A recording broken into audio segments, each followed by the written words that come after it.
Dalla Bielorussia alla Sardegna, Svetlana, 26 anni, 13 anni fa il tuo arrivo qui nel capoluogo sardo, dalla fredda Bielorussia, climatologicamente parlando, all'abbastanza calda isola di Sardegna. Come mai? Ehm, Sono stata adottata da una famiglia sarda perché ero in un istituto, venivo con il progetto Chernobyl e poi definitivamente mi hanno voluto adottare perché si sono comunque sia affezionati sia loro che io anche comunque alla città, alla Sardegna, a Cagliari. Devo dire che è una città molto accogliente ed è bellissima. Abbiamo un mare stupendo. Il mare che non c'era in Bielorussia, almeno nella Sì, tua città, giusto?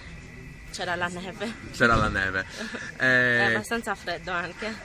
Tu qui, tra l'altro, stai seguendo, hai già fatto dei corsi lavorativi per quale lavoro? Allora, il mio sogno da bambina era di diventare parrucchiera, perché fin da bambina io pettinavo le bambole. Ho realizzato questo sogno. Per fortuna ho trovato anche un lavoro in un salone dove mi hanno anche permesso di fare un corso di centro estetica perché avevano anche il centro estetico dentro.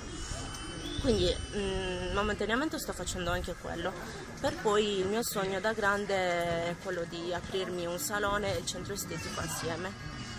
L'arrivo a Cagliari, quando tu sei arrivata, eri molto giovane, eri una bambina nei Sì, fatti. ero piccolissima, avevo Come solo è stato il primo impatto? Il primo impatto è stato tutto diverso, ovviamente, dovevo abituarmi a tante cose, alle tradizioni, alle abitudini durante una giornata di cui io prima non ero abituata, alla famiglia, agli amici, a tutta Cagliari.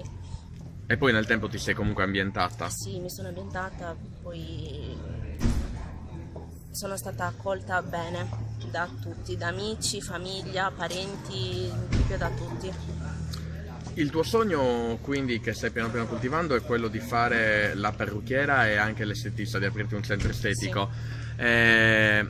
La tua volontà, il tuo desiderio in parallelo è quello di restare qua a Cagliari e magari anche di crearti una famiglia? Allora, certamente il desiderio è quello di creare una mia famiglia, il desiderio di restare qui o andare fuori ancora tuttora non lo so perché devo ancora vedere bene se qui ho l'opportunità di aprirmi qualcosa, ma sicuramente penso di sì perché i miei genitori mi possono aiutare in questo. Quindi momentaneamente rimanere qui, sì.